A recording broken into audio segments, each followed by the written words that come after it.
क्या कभी सोचा है कि रसोई में रखे कुछ अनाज हम्म। चुपके से ब्लड शुगर लेवल गड़बड़ा सकते हैं? हाँ। सेहतमंद रहने की चाबी सही जानकारी में है, खासकर जब बात मधुमेह यानी डायबिटीज की हो। आज हम यही जानेंगे कि कौन से अनाज हमारे दोस्त हैं और किन से थोड़ी दूरी बनाना बेहतर है। हम्म। नमस्ते, लिविंग ब्राइट में आपका स्वागत है। यहाँ हम सेहत के राज और ऐसे आसान हेल्थ टिप्स के बारे में बात करेंगे जो आपके जीवन को स्वस्थ, खुशहाल और ऊर्जा से भरपूर बना देंगे। ये सिर्फ एक पॉडकास्ट नहीं है, बल्कि आपके स्वस्थ और खुशहाल जीवन की ओर एक रोमांचक सफर है। तो चलिए सफर में शामिल हो और इस एपिसोड में कुछ नया सीखें। तो आज का हमारा विषय है मधुमेह और अनाज का क्या कनेक्शन है। मतलब कौन से अनाज खाएं, कौन से नहीं। और ये आजकल बहुत ज़रूरी हो गया है क्योंकि भारत में और पूरी दुनिया में भी मधुमेह के मामले बढ़ते ही जा रहे हैं। और चिंता की बात यह है कि अब तो ये युवाओं और बच्चों को भी हो रहा है। बिल्कुल सही। इसलिए ये समझना बहुत जरूरी है कि हमारी थाली में क्या जा रहा है, खासकर अनाज, क्योंकि रोजमर्रा के खाने का ये अहम हिस्सा है। हाँ बिल्कुल। कई लोगों के अनुभवों और सेहत से जुड़े अवलोकनों से काफ़ी कुछ पता चलता है इस बारे में। तो चलिए शुरू करते हैं उन अनाजों से जिनसे अक्सर बचने की सलाह दी जाती है अगर किसी को मधुमेह है या ब्लड शुगर की दिक्कत है। जी। तो इसमें सबसे पहला नाम जो ध्यान में आता है वो है मक्का, मतलब मेज। मक्का आजकल तो बहुत चलन में है। Popcorn, cornflakes. हाँ, वही। देखिए, कई तरह के व्यंजन बनते हैं इससे आजकल। पॉपकॉर्न हो गया, मकई का चिवड़ा, थेपला, भजिया, लिस्ट लंबी है। लेकिन कई अनुभवों में ये सामने आया है कि इसमें कार्बोहाइड्रेट और शुगर की मात्रा थोड़ी ज्यादा होती है। अच्छा। हाँ, हालांकि इसमें कुछ फाइबर भी होता है, ऐसा नहीं कि बिल्कुल नहीं होता, पर इसका जो शुगर और यहाँ तक कि कुछ में तेल कंटेंट भी होता है, वो ब्लड शुगर लेवल को बढ़ाने का कारण बन सकता है, ऐसा देखा गया है। ओह। और कुछ लोगों ने ये भी महसूस किया है कि ये पैंक्रियाज पर असर डाल सकता है। हम्म। मतलब पैंक्रियाज जो नेचुरली इंसुलिन बनाता है, उसमें शायद थोड़ी रुकावट पैदा कर सकता है। हम्म। तो स्वाद के चक्कर में सेहत बिगड़ने का खतरा है। बिल्कुल। अब दूसरा जो बहुत महत्वपूर्ण अनाज है वो है गेहूं, वीट। गेहूं, अरे इसके बिना तो हमारे यहाँ खाना ही पूरा नहीं होता। सुबह रोटी, दोपहर रोटी, रात को रोटी या भाकरी। सही कहा आपने, हर घर में यही स्थिति है। हम्म। लेकिन कई स्वास्थ्य से जुड़े लोगों और आम लोगों के अनुभवों ने भी ये दिखाया है कि गेहूं और खासकर इसमें जो ग्लूटेन होता है, हाँ ग्लूटेन, वो ब्लड शुगर लेवल को काफी तेजी से बढ़ा सकता है। गेहूं का जो अंदरूनी सफेद हिस्सा होता है ना, जी। जिसे मैदा या एंडोस्पर्म कहते हैं, हाँ हाँ। वो पचने में थोड़ा भारी होता है, चिपचिपा सा, और इससे शुगर लेवल बढ़ता है। लिवर पर भी थोड़ा बोझ पड़ता है, ऐसा मानते हैं।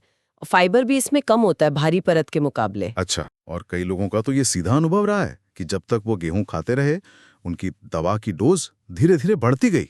ओह, ये तो वाकई सोचने वाली बात है। गेहूं तो स्टेपल फूड है हमारा। है तो। और आजकल एक और बात है, जेनेटिकली मॉडिफाइड गेहूं का चलन भी बढ़ा है, तो वो स्थिति को शायद और पेचीदा बना देता है। अगर ये जानकारी आपको काम की लग रही है तो इसे लाइक और शेयर जरूर करें प्लीज, ताकि और लोगों तक भी ये बात पहुंचे। तो फिर सवाल ये उठता है कि भाई अगर मक्का नहीं, गेहूं भी कम करना है तो फिर खाएं क्या? रोटी किसकी बनाएं? हाँ, ये सवाल बिल्कुल जायज है, लेकिन घबराने की बात नहीं है। अच्छी बात यह है कि हमारे पास कई बेहतरीन सेहतमंद विकल्प मौजूद हैं, खासकर हमारे पारंपरिक मोटे अनाज जिन्हें मिलेट्स कहते हैं। मिलेट्स, हाँ आजकल इनकी काफी चर्चा है। बिल्कुल, और होनी भी चाहिए। इनमें सबसे पहले मैं बात करूंगा ज्वार की, सोरगम। ज्वार? इसे तो मधुमेह के रोगियों के लिए एक तरह से वरदान माना गया है। इसके फायदे कमाल के हैं। अच्छा, क्या फायदे? देखिए, सबसे पहली बात, इसमें फाइबर भरपूर होता है, खूब सारा फाइबर। दूसरी बात, ये पचने में बहुत ही हल्की होती है, बिल्कुल भारीपन नहीं लगता इसे खाकर। और तीसरी सबसे अहम बात, इसमें शुगर बिल्कुल नहीं होती, ना के बराबर। वाह, शुगर नहीं होती? जी हाँ, तो जाहिर है ये ब्लड शुगर को कम करने में मदद करती है और साथ ही पैंक्रियाज को नेचुरली इंसुलिन बनाने में भी सपोर्ट करती है।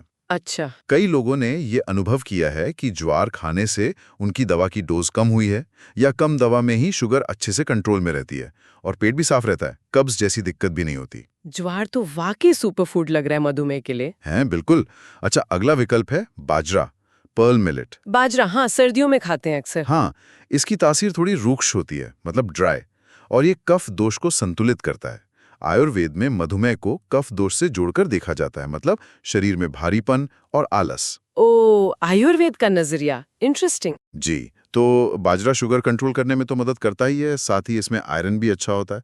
तो आयरन की कमी जो अक्सर मधुमेह के मरीजों में देखी जाती है, उसे भी दूर करने में मदद कर सकता है और वजन को नियंत्रित रखने में भी सहायक है।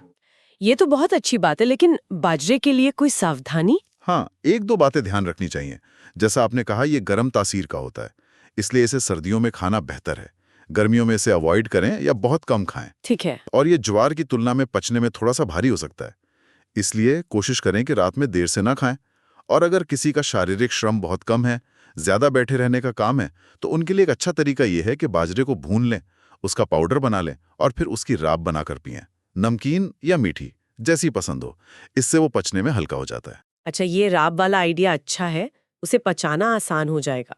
क्या आप लोगों ने इनमें से कोई अनाज ट्राई किया है, ज्वार या बाजरा? आपका अनुभव कैसा रहा? नीचे कमेंट्स में लिखकर जरूर बताएं। और हाँ, अगर आप ऐसी और हेल्थ टिप्स चाहते हैं तो लिविंग ब्राइट को सब्सक्राइब करना मत भूलिएगा। बिल्कुल। अच्छा, तीसरा लाभकारी विकल्प है चने का आटा, यानी बेसन। ग्राम फ्लोर। बेसन के तो पकौड़े याद आ जाते हैं। हाँ, वो याद आते हैं, लेकिन उनसे बचना है। देखिए, बेसन भी तासीर में रुक्ष होता है और कफ दोष को कम करता है। पचने में भी ये काफी आसान है और शरीर को ताकत देता है। हाँ, वो कहते हैं ना, चने खाओ घोड़े जैसी ताकत पाओ। बिल्कुल, वही बात है। मधुमेह में अक्सर कमजोरी महसूस होती है, तो उससे लड़ने में बेसन मदद कर सकता है। लेकिन जैसा मैंने कहा, तले हुए बेसन के पकवान नहीं, मतलब भजिया, गाठिया, सेव, इन सब से परहेज करना बेहतर है। तो फिर बेसन कैसे खाएं? कम तेल में बना हुआ चीला या पुडला खा सकते हैं। उसमें खूब सारी सब्जियां डाल लें तो और भी पौष्टिक हो जाता है। या फिर ज्वार या बाजरे के आटे में थोड़ा बेसन मिलाकर रोटी या भाकरी बना सकते हैं। इससे स्वाद भी बढ़ता है और पौष्टिकता भी। हाँ, ये तरीका सही है, मिक्स करके इस्तेमाल करना। चौथा अनाज है रागी, फिंगर मिलेट। इससे कई जगह नाचनी भी कहते हैं। रागी, हाँ सुना है इसके बारे में भी। आदिवासी क्षेत्रों में इसका खूब इस्तेमाल होता है और ये देखा गया है कि उन इलाकों में मधुमेह के मामले तुलनात्मक रूप से कम मिलते हैं। अच्छा। रागी भी पैंक्रियास को इंसुलिन बनाने में मदद करती है। पचने में हल्की है, रूक्ष है और शरीर को बल देती है। और इसकी सबसे अच्छी बात यह है कि इसकी तासीर संतुलित है, न ज्यादा गर्म न ज्यादा ठंडी। ओह, तो इसे किसी भी मौसम में खा सकते हैं? जी हाँ, इसे हर मौसम में आराम से खाया जा सकता है। इसे भी ज्वार या बाजरे के आटे के साथ मिलाकर रोटी बना सकते हैं या इसकी अलग से भी रोटी या डोसा जैसा कुछ बना सकते हैं। बहुत बढ़िया, ये तो काफी वर्सेटाइल लगता है। और अब आते हैं पांचवें और एक बहुत ही महत्वपूर्ण अनाज पर, जौ यानी बार्ली। जौ यज्ञ वगैरह में इस्तेमाल होता है ना? बिल्कुल, हमारी संस्कृति में इसका बहुत महत्व रहा है और सेहत के लिहाज से भी ये कमाल का है। ये पचने में अत्यंत हल्का माना जाता है, शायद सबसे हल्के अनाजों में से एक। और फाइबर तो इसमें कूट-कूट कर भरा है। अंदाजा लगाइए, 100 ग्राम जौ में लगभग 40% फाइबर होता है। 40%? बाप रे! जी हाँ, तो जाहिर है ये शुगर कंट्रोल करने में बहुत ही ज्यादा प्रभावी है। इतना कि कई बार ऐसा भी देखा गया है कि जौ का नियमित सेवन करने से दवा की जरूरत भी कम पड़ जाती है या डोज कम हो जाती है। ये तो बहुत बड़ी बात है। और फायदे सुनिए, इसमें कुछ ऐसे एसिड्स होते हैं जो पेट के लिए अच्छे हैं। ये खून को गाढ़ा होने से रोकने में मदद करता है, बैड कोलेस्ट्रॉल यानी एलडीएल को कम करता है और इस तरह ये हृदय रोगों से बचाव में भी मदद करता है, जो कि मधुमेह की एक आम कॉम्प्लिकेशन है। दिल की बीमारियों का खतरा कम करता है। ये तो डबल फायदा हो गया। बिल्कुल, और हाई फाइबर होने की वजह से ये भोजन से पोषक तत्वों के सही अवशोषण मतलब एब्जॉर्प्शन में भी मदद करता है, जो तो सच में गुणों का खजाना है।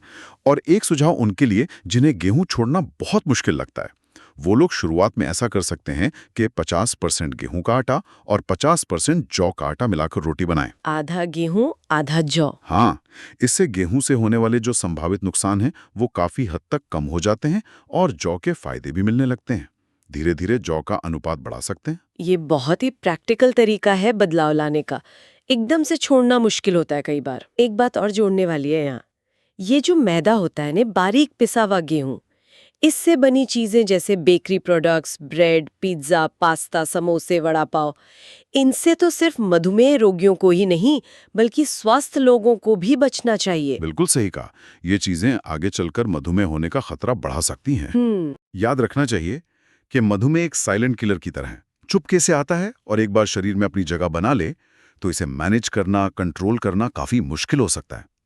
इसलिए सही अनाज का चुनाव करना ना सिर्फ मधुमेह को मैनेज करने में मदद करता है, बल्कि इससे बचाव में भी इसकी बहुत महत्वपूर्ण भूमिका है। हाँ, बचाव इलाज से हमेशा बेहतर होता है। और ये सारी बातें जो हमने की, ये सब स्वास्थ्य से जुड़े सामान्य अवलोकनों और कई लोगों के अनुभवों पर आधारित है। तो आज हमने काफी गहराई से समझा कि कैसे हमारी थाली में मौजूद साधारण से दिखने वाले अनाज हमारी सेहत पर, खासकर ब्लड शुगर पर कितना बड़ा असर डाल सकते हैं। जी हाँ, सही चुनाव बहुत मायने रखता है। सही चुनाव करके हम न सिर्फ अपने ब्लड शुगर को बेहतर ढंग से नियंत्रित कर सकते हैं, बल्कि एक ज्यादा स्वस्थ, ज्यादा एक्टिव जीवन जी सकते हैं। उम्मीद है आज की ये सारी जानकारी आपके जरूर काम आएगी। एकदम से सब कुछ बदलने की जरूरत नहीं है, पर छोटे छोटे बदलाव करके देखिए अपनी डाइट में, आपको सेहत पर अच्छा असर जरूर दिखेगा। याद रखिए, सेहत का रास्ता सही जानकारी और उन छोटे छोटे लगातार उठाए गए कदमों से बनता है। तो चुनिए सेहतमंद अनाज और जिए एक बेहतर जिंदगी। अगर आपको हमारी ये चर्चा उपयोगी लगी हो तो प्लीज इसे लाइक जरूर करें, अपने दोस्तों और परिवार के साथ शेयर करें जिन्हें शायद इसकी जरूरत हो। आपके अपने क्या विचार हैं या अनुभव हैं, वो नीचे कमेंट्स में हमें बताएं। और हाँ, आगे भी ऐसी स्वास्थ्यवर्धक जानकारी पाते रहने के लिए लिविंग ब्राइट चैनल को सब्सक्राइब करना बिल्कुल ना भूलें। स्वस्थ रहें, मस्त रहें। जय हिंद।